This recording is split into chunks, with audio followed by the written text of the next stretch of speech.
Hello friends, மாலை மாதிரி பூ கட்டுறது எப்படிங்கிற வீடியோ போட்டிருக்கேன் பாருங்கள். ஒவ்வொருத்தவங்களுக்கும் மதுரை கட்டு கட்ட வராது. இது வந்து மதுரை கட்டு மாதிரியே வரும். திண்டு வந்து அழகாக இருக்கும் கட்டுறது. எப்படி கட்டுறேங்கிற வீடியோ போட்டிருக்கேன் பாருங்கள். நமக்கு தேவையான அளவு நூல் வந்து நான் லெஃப்ட் சைடு விட்டுருக்கேன், 2 தான் மடித்து. அதுக்கப்புறம் பாருங்கள், ரைட் சைடு எப்பவும் போல் நம்ம பூ கட்டுற நூலை விட்டுருக்கேன். இப்போ இது மாதிரி பூ கட்டுற மாதிரி முடிச்சு போட்டுக்கோங்க. தேவையான அளவு நூல் விட்டுக்கோங்க. உங்களுக்கு எவ்வளோ நீளம் திண்டு தேவைப்படுதோ அந்த அளவுக்கு நீங்கள் நூல் விட்டுக்கலாம். இப்போ மதுரை மல்லிப்பூ இது காம்பு இல்லாமல் இருக்குது, கட்டுறதுக்கு ஈஸியாகவும் இருக்கும். எப்பவும் போல் நார்மலாக நம்ம பூ எடுத்து வச்சுக்கலாம். 2 பக்கமும் வச்சு நார்மலாக பூ கட்டுற மாதிரி கட்டி முடிச்சு போட்டுக்கோங்க.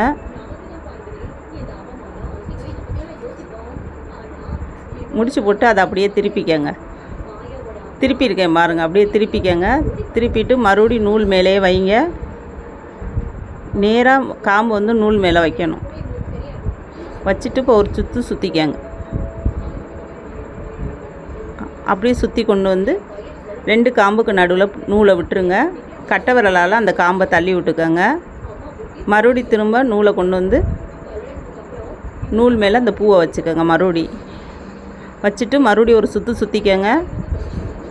பாருங்கள், நான் சுற்றிக்கிறேன். சுற்றிட்டு அந்த 2 காம்புக்கு நடுவில் நூலை விட்டுருங்க. விட்டுட்டு காம்பை வந்து கட்டை விரலால் தள்ளி விட்டுட்டு மறுபடியும் நூல் மேலே தான் பூவை வைக்கணும். நீங்கள் காம்பை வந்து கட்டை விரலால் தள்ளி விடத்தான் நமக்கு வந்து ரவுண்டு திண்டாக கிடைக்கும். பூவை காம்பு தள்ளி விடாமல் நீங்கள் பூவை வச்சிங்கன்னா நமக்கு திண்டு கிடைக்காது, கட்டவும் வராது. பாருங்கள், இப்போ தள்ளி விட்டு ஒரு சுற்றி கொண்டுட்டு வாங்க. சுத்த பூ வந்து திரும்பி அழகாக ரவுண்டாக வந்துடும். நீங்கள் கையெல்லாம் திருப்ப வேண்டியது கிடையாது. காம்பை மட்டும் கட்டை விரலால் தள்ளி விட்டுக்கிட்டே வாங்க. பூ அழகாக ரவுண்டாக கிடைக்கும். பாருங்கள், இப்போ சூப்பராக வந்துருச்சு பாருங்கள். இதே மாதிரியே கட்டிக்கிட்டு வாங்க. நீங்களும் பூ கட்ட தெரியலைங்கிற கவலை வேணாம். இது ஈஸியாக கட்டலாம். வீடியோவை ஸ்கிப் பண்ணாமல் பார்த்துக்கிட்டே வாங்க. உங்களுக்கு மல்லிகைப்பூவில் கட்ட வரல அப்படின்னா நந்தியாவட்டை பூ வாங்கி நீங்கள் கட்டி பார்க்கலாம். அது காம்பு கொஞ்சம் நீளமாக இருக்கும், கட்டி பாருங்கள்.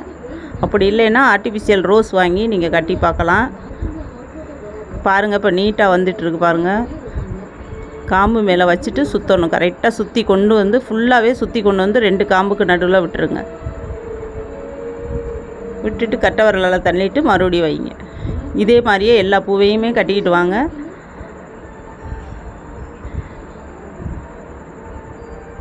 பூ ரவுண்டாக கிடைக்கும். அழகாக நீங்கள் கோர்த்த மாதிரியும் இருக்கும், மதுரை கட்டு மாதிரியுமே இருக்கும். அடுத்து வந்து நான் மதுரை பூ எப்படி உருட்டி கட்டுறதுங்கிற வீடியோ போடுறேன் பாருங்கள். நார்மலாக பூ கட்ட தெரியலை அப்படின்னா அந்த வீடியோவும் நான் போடுறேன். நீங்கள் இதை கட்டி பார்த்துட்டு எனக்கு வாட்ஸ்அப் நம்பர் கொடுக்குறேன், எனக்கு சென்ட் பண்ணுங்கள். நீ பாருங்கள், நீட்டாக வருது. இப்போ எல்லா பூவையுமே நான் எப்படி கட்டுறேங்கிறத போட்டிருக்கேன். அதனால் ஸ்கிப் பண்ணாமல் பார்த்துக்கிட்டே வாங்க. நான் கட்ட பாருங்கள், பூ வந்து ரவுண்டாக கிடைக்கிது பாருங்கள். அப்போ அந்த காம்பு வந்து நம்ம நகர்த்தி விட தான் நமக்கு திண்டு அழகாக வரும். மாலை கட்டுற மாதிரி கையை சுற்றிக்கிட்டேலாம் இருக்க வேணாம், இது நீட்டாக வரும்.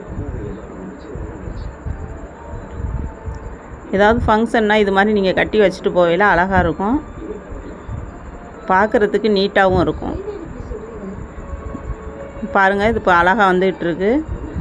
நான் ஃபுல்லாக கட்டிட்டு உங்களுக்கு நான் வீடியோ போட்டிருக்கேன் பாருங்கள். அதனால் ஸ்கிப் பண்ணாமல் பார்த்துட்டு வாங்க. திண்டு எவ்வளோ அழகாக இருக்குங்கிறது தெரியும். பாருங்கள், அழகான பூவாக ரெடி ஆயிடுச்சு. இதுக்கு நடுவில் நீங்கள் ஆர்டிஃபிஷியல் பூ வேணாலும் வச்சுக்கலாம். ஆர்டிஃபிஷியல் ரோஸ் இருக்குது பார்த்தீங்களா, அது வாங்கி கூட நடுவில் நம்ம எந்த சாரீ கட்டுறோமோ அந்த சாரீ கலருக்கு நம்ம வச்சுக்கலாம். நீட்டாக இருக்கும்.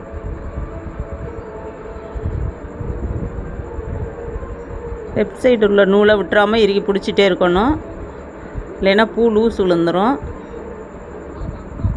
பாருங்கள், நீட்டாக வந்துடுச்சு பாருங்கள். இதே மாதிரியே நான் எல்லா பூவையும் கட்டியிருக்கேன். ஒவ்வொருத்தவங்களுக்கு மல்லிகைப்பூ காம்பு வந்து வலிக்கிக்கிட்டே போகும். காம்போடு உள்ள மல்லிகைப்பூவை கூட நீங்கள் கட்டி பார்க்கலாம். அதுக்கப்புறம் காம்பு எடுத்துகிட்டு கூட நீங்கள் கட்டலாம். நல்லா பழகுனதுக்கப்புறம் காம்பு எடுத்துகிட்டு கட்டி பாருங்கள். காம்பு இல்லாமல் கட்டினா வலிக்கிக்கிட்டு போகும். பாருங்கள், இப்போ நீளமாக கட்டிட்டேன். நம்ம எப்போவும் நார்மலாக பூ கட்டி முடிச்சு போடுற மாதிரி இது முடிச்சு போட்டு விட முடியாது. அதனால் எப்பவும் நம்ம நூல் கண்ணில் முடிச்சு போடுவோம் பார்த்தீங்களா, அதே மாதிரி முடிச்சு போட்டு பூவை நல்லா இறுக்கி முடிச்சு போட்டுருங்க, அவுறவே அவுறாது. இதே மாதிரியே நீங்கள் முடிச்சு போட்டுக்கலாம். நான் கட்டுறது ஈஸியான வீடியோ தான் போட்டிருக்கேன். ஸ்கிப் பண்ணாமல் பார்த்துட்டு கட்டி பார்த்துட்டு எனக்கு வாட்ஸ்அப் பண்ணுங்கள். வீடியோவை ஸ்கிப் பண்ணாமல் பாருங்கள். முத்துஸ்ரீ ஃபேஷன் டிசைனர்னு சேனல் இருக்குது, அதை சப்ஸ்கிரைப் பண்ணிக்கோங்க. நிறைய வீடியோ போட்டிருக்கேன், லைவ்லேயும் போட்டிருக்கேன். பாருங்கள், பார்த்துட்டு சப்ஸ்கிரைப் பண்ணிக்கோங்க. தயாலினி செல்லம்னு சேனல் இருக்குது, அதையும் சப்ஸ்கிரைப் பண்ணிக்கோங்க. வீடியோவை ஸ்கிப் பண்ணாமல் பாருங்கள். வீடியோ பிடிச்சிருந்தால் லைக் பண்ணிக்கோங்க, ஷேர் பண்ணுங்கள், சப்ஸ்கிரைப் பண்ணிக்கோங்க. ஆளுங்கிற பட்டனையும் கிளிக் பண்ணிக்கோங்க. தேங்க்யூ.